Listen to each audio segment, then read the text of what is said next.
Why is the CEO of a 100 plus people company posting basically every day? I mean, from what I see, you're basically posting like Monday through Friday every single day. So why would the CEO of a 100 people company do that? I think it's my responsibility to set the vision, help set the vision for the company in collaboration with the team members and the founders, of course, and then test that vision and get feedback on that and evangelize it. I kind of see that as like the number one job of a CEO, other than not running out of money and always having money to pay the bills and pay the team. That's why I prioritize it. I'm also very fortunate to have people around me who can largely run the buzz. If I left, they could run the business and we'd do just fine.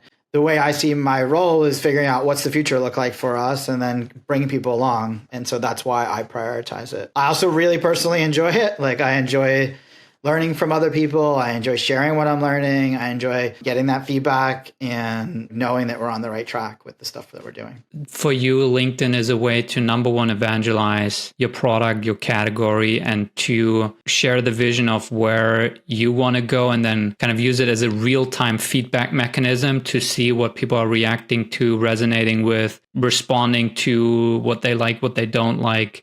So it's kind of like market research for you. Is that accurate? Yeah, a big part of it is research. Yeah, research to validate our ideas, not just my ideas, but ideas from the team, things we're building, like a feature called anomaly detection, which will detect when some metric in your business is out of whack, whether it's way up, way down, or whatever, but it's out of the forecasted range. I shared that, right? I'll share that and get feedback on that. What do people use that? What metrics have they woken up on a Sunday morning and said, shit, I wish I caught that last week and I wouldn't have spent all that money on Facebook ads if I knew my sales team was overworked. Or, hey, I wish I knew that the sales team was underperforming before the 30th of the month. We could have done something about it in marketing, right? So that's something I can write about and get feedback on and see, are we on the right track with building that? And then once we get that out there, right, get people to try it, et cetera. So I think I see myself kind of as the tip of the spear of doing that research validation and getting those early users so that we can confidently make decisions on where to invest our resources and time and when to scale and when not to scale certain things.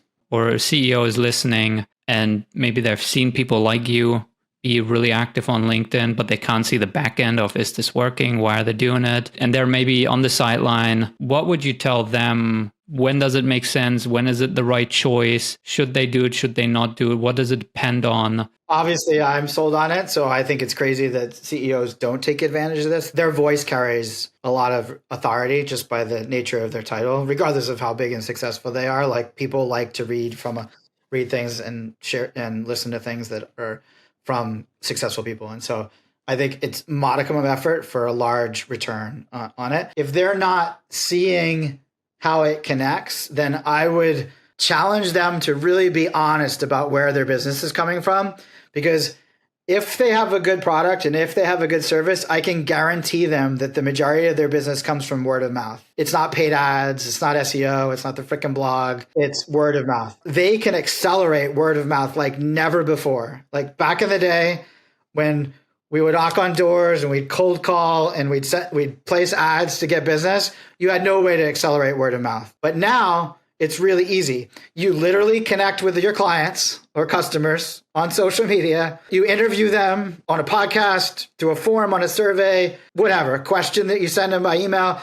You gather insights and observations. You anonymize it if you need to, because if their clients don't want to be public about it, and you publish that information. Once you publish that information, those same people will want to share it with people just like them, whether that's a podcast, a newsletter, a LinkedIn post, et cetera. And it works really well on social, not just LinkedIn, but Instagram, Facebook, TikTok, wherever you want to go, to YouTube especially. And so if you write content about your clients and about how they're successful and about their world, you will attract more people like them. It is the easiest possible marketing tactic you could ever employ. And so I would challenge them to think about how to use social to accelerate word of mouth by collaborating with the people that like them, trust them, and will recommend them, because you can accelerate that really fast on social.